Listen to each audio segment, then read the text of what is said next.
Howdy, sports fans, and welcome to the Yellow Jacket Football Show. I'm Carl Gurgis with my sidekick, Coach James Gage, offensive coordinator for your Alvin Yellow Jackets. Well, Coach, it was 42-7 Dawson. Score, I don't think, was indicative of how close we really played this bunch. We had 217 net rushing yards.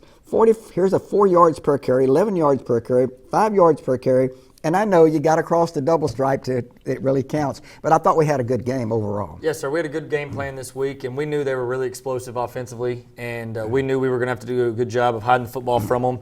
And we had 8 first downs in the first half. We had 35 plays of their 13 plays in the first half. And only one turnover. And only one turnover. The whole ball game. And they are explosive. They scored 28 points off those 13 plays. But, we got stopped on the 1-inch line really to score right before the goal or right before the half. And if we get a touchdown there, it's a 28-7 ball game at half. But our kids played really, really well offensively the other night, and we did everything we could to try to help our defense. Well, I think you did, and I think we can see that progression each week. So we got 4 more to go or something like that. Yes, sir. So we'll see what happens this coming weekend. I know you've got some highlights, and so why don't we get into those at this time? All right.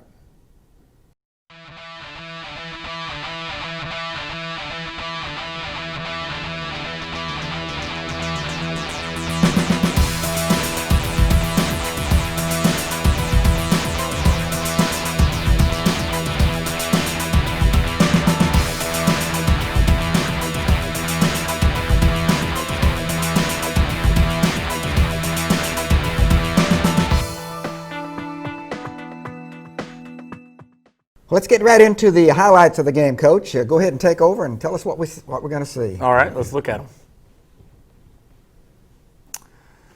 Okay, so this was early on. This was a 3rd and 8 play on our first series, and again, we felt like we needed to get some first downs and take some time off the clock to keep their offense off. And just a great execution here, running outside veer. Cody reads it right. Cody Smith pitches it over there to Kelton Morrison. Picks up a really good block by Lyle Evans over there, and that was one we highlighted when we watched the film with the kids. That was just a great effort play on his part to kind of allow us to really get that first down. It was 3rd and 8 right here. Kids got a chance, but we get just enough to turn the corner and get a 12-yard play right there for a first down. And ended up actually getting another couple first downs after this. And I think this was a 12-play drive. Took about 6 minutes off the clock, but we just got to get across that white line like you talked about.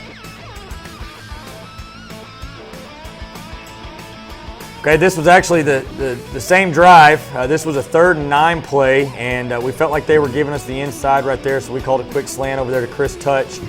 Cody Smith does a good job just standing in the pocket and delivering a really good ball.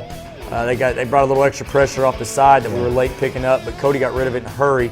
And Chris Touch ran a really, really good route right there. He's a senior that started 3 years, and he's really come on these last few weeks and doing some really good things. We thought we had a first down on this play. They gave us about a half a yard short. We actually went for it the next play and got the first down and kept our offense out there again. So just a great job giving us a chance to continue to stay out on the field right there by those two. All right, this was late in the half right here, and we finally got the option game going a little bit, and you see number 42, Jordan Torres, tight walking the sideline there. He'd actually been quarantined for the last 2 weeks, and this was his first day back, and so he was a little bit out of gas there at the goal line. But again, a good read by Cody, gets a great pitch, gets an outstanding block by R.J. Jarvis right there, getting on the perimeter. Yeah. Again, there's Christian Touch downfield, really working hard to spring that thing an extra 10 yards. He was close to stepping out of bounds, and if you freeze it just right, you may say he was out of bounds, but we don't freeze it. We just keep it rolling, and we were fortunate. We got down to the 1 yard line. We just ran out of time right there before the half. So tough break for us, but good execution for us to get down there. Great effort.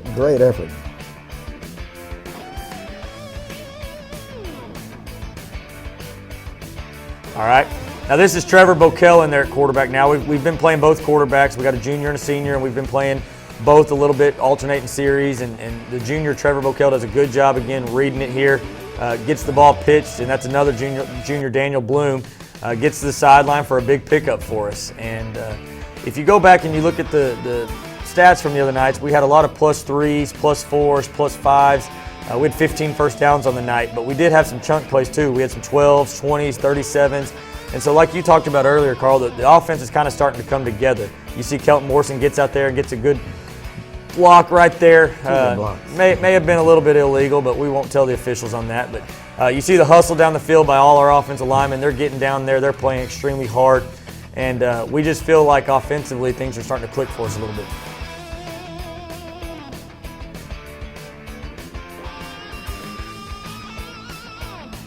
All right, we try to freeze them here. They did a good job of sitting in there. We run our little fullback belly play, and you can see the safety runs right by him.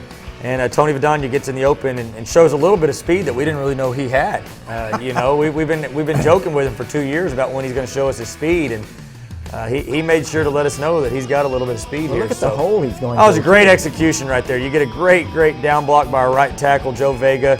Our stand-up tight end there, John Hoffman, does a really good job, along with, I think, Austin Alvarez. Yeah, that's Austin Alvarez right there, coming down inside, doing a good job. That's actually Bloom again right there, not John, I'm sorry. But Alvarez comes inside. We get a really good job right there, just great execution. And that's the way it's supposed to be. When you block it right and do things right, that's what we tell our kids it's supposed to look like. We moved the ball throughout the game, just like we're seeing right here. Yes, sir, we did. And again, we had the ball for, I believe, a little over 30 minutes. We ran 60 plays. And anytime you do that, you feel like you had a good night offensively. So that's one thing. It's a good way to start as we end towards the end of the season, too. Yes, sir. Yes, sir. The kids are starting to click and starting to come together.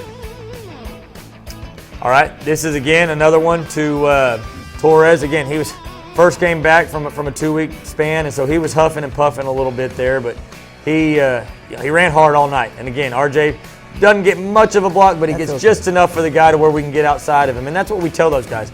RJ, you weigh 135 pounds. Sometimes you got to go block those big guys. And I'm not asking you to go crush them. All I'm doing is asking you to get in their way. And so that's what he does. And again, you see Touch hustling downfield. You got Lyman hustling downfield. Just really good effort out of our kids.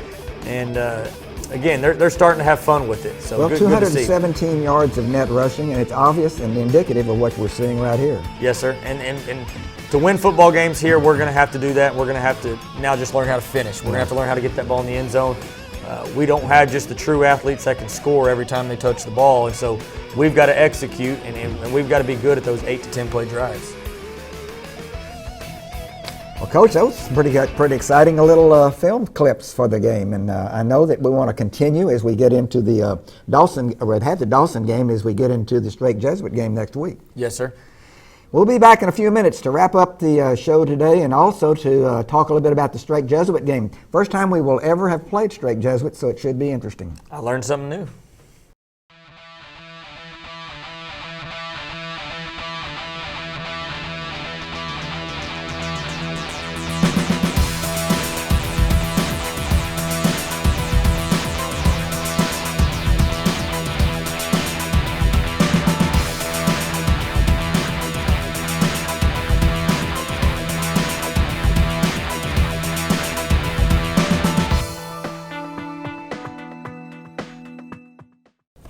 Well, Coach, Friday night will be the first time that we've ever played Strake Jesuit. Dawson, one of the large schools that we just handled, and we think they're going to be in the playoffs. And I guess Strake is in a sort of a maybe not position. It'll be the first time for us, though. Yes, sir. So we're looking forward to going over there Friday night and playing a very well-coached team. They went 4 rounds deep last year. Coach Kubiak does a really good job coaching their kids. They play extremely hard. But it's going to be a tough challenge for us. And, yeah, they're kind of fighting right now for that 4th spot. I think they're 1 or 2 wins away from kind of clinching that spot. So it's a big game for them. So it's an opportunity for our kids to go over there and get after them and just see what we can do. We feel like athletically we can match up a little bit better with these guys than some of the guys we've been playing. But they play extremely hard. So we're going to have to show up Friday night and we're going to have to play as hard as we can possibly play. Well, as I said, I think we've definitely seen a huge improvement from this game we just saw from the previous weeks. And maybe we can carry it forward. I know that the fans will be there in a good number.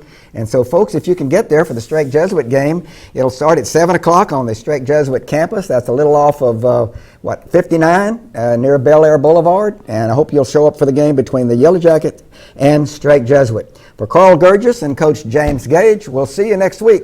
Go Jackets! Sting 'em.